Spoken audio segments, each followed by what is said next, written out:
For the past 4 years, we've been the only news program to cover police shootings of unarmed black men and women, not just the ones that receive national attention like Mike Brown and Freddie Gray. We brought you updates, interviewed their families and attorneys who were seeking justice. In fact, Robert Muhammad, Shelley, go to my iPad, just tweeted this. Don't forget, Roland S. Martin, TV1 was the only national news outlet to cover the Daniel Holtzclaw rape trial, the road cop that raped 13 black women in Oklahoma City. Here are some of the highlights of our coverage on these critical stories. The officer who shot and killed Philando Castile has been charged with second-degree manslaughter. His girlfriend, Diamond Phillips, who live-streamed the last moments of his life, will join us live right here on NewsOne now. A white Chicago cop has been convicted in the shooting of two African-American teenagers. A federal jury on Monday found Officer Marco Proano guilty of using excessive force and violating the civil rights of the teenagers when he fired 16 gunshots into a vehicle in 2013. And the former North Charleston, South Carolina police officer who shot and killed Walter Scott is facing up to a life in prison. Of course, you might remember Scott was shot in the back as the unarmed black man ran away after a traffic stop in April 2015. In Chicago, for a year, 13 months, they refused to move on the officer who shot and killed Laquan McDonald. It was only after going to court, getting that tape, where the judge said release it by Wednesday, and all of a sudden, the mayor comes out and says it's a hideous video. Now, according to Chicago Sun-Times, this cop is going to be charged today.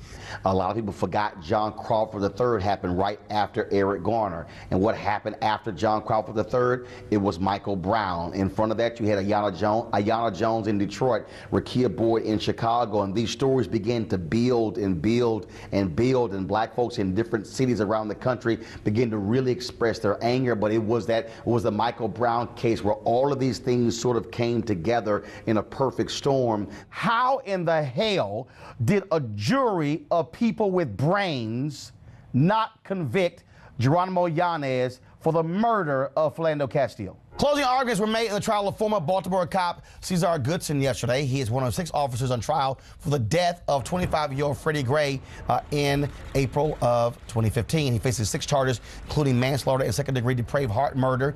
Goodson was driving the arrest vehicle when Gray's neck was broken during the ride, in which Gray was not buckled in his seat. Wow. Get out of the car! Really, for a failure to signal. You're doing all of this for Get over there! Right, yeah. Yeah, let's take this to court. Let's do Go it. ahead. For a failure to signal, yep. Do you believe that he should be fired as a state trooper and not allowed to be rehired, frankly, in law enforcement anywhere else? I believe so. And here is my thought process on that. Here we have about a 5.5 month out situation here where the gentleman has been on administrative leave with pay, okay? My daughter is not on administrative leave. She is gone. You hear people say cops being attacked. Well, the reality is you've actually had a decrease in the number of police who have died in the last several years. And so to suggest that, well, the criticism of police inactions in the last 3 years due to Black Lives Matter has resulted in an increase in police officers' death, that simply is a flat-out lie. All right, folks, let's go to our legal panel. And I made it clear that I was not going, y'all ain't gonna expect me to cry today, it ain't gonna happen. But Who expected you to cry? no, other people have been hitting me. Oh. But I'll be honest, the one thing I did, I teared up and I stopped when I interviewed Sandra Bland's mother. Here's why. And I found out later, and then I remembered it. I met Sandra Bland. I spoke at I was a keynote speaker at Chicago's Women Expo. Mm-hmm. And I remember the photo, because I remember she was a tall sister. And her mama said, Roland, my daughter said she was always gonna do your show one day. My God. Mm-hmm. And I hate that this is how she got on your show. And Hearing was shooting it, we were at Congressional Black Caucus, and man, I almost broke down. Mm-hmm. And then her sister sent me the photo.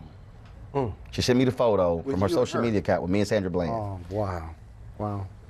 And I can't overstate the reality that there were so many cases where black lawyers were ignored by every major network. Come on, brother. They couldn't get any attention. They couldn't get on. And if it wasn't a major case, and our deal was whether it was folks who were killed, whether it was Rekia Boyd, Aiyana Jones, whether it was also black kids who came up missing. Yes, sir. That we put them on here. Yes, sir. And talked about it. Yes, sir. The families, the people, the community organizers. I'll be quite frank with you, brother. If you had done nothing other than that, you've had a whole Congressional Black Caucus on this show, but if you had done nothing more than what we just saw the last 5 minutes, it feels like the whole of black America has been bodied this morning. Mm-hmm.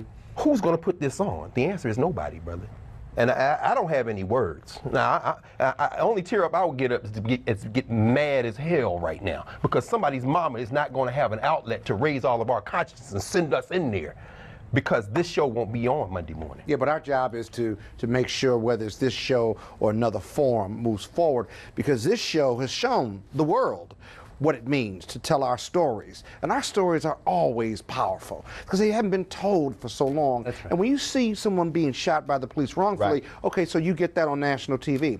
But if you're in the criminal justice system or you've been a victim of police violence, it has a significant negative impact on every aspect of your life. This is what our story tells. Roland, I just want to say really quickly, if you've done nothing else for the last 2.5, 3 years that I've known you on this show, you've called us to be unapologetically black about our truth and to be honest and forthcoming and bold about our truth. Right. And so, yes, the show is ending and this is the last show, and I'm sure we're all showing face, but like internally we are bleeding and we are crying. The move forward is for us to be to take up even more space than what you've already created for us in the first place. And I thank you for that. Amen. I can't imagine if Cochran and Gary and others had had a show like this when they were putting forward the beginning stages of their work as an African-American lawyer who you provided an opportunity to that changed the trajectory of my life and of Scott's life and of others like us who weren't just representing single cases but were shown as experts in our fields such that other networks and the world were interested in us. That is a debt that I will not be able to repay. Well said. And I thank you. Well said.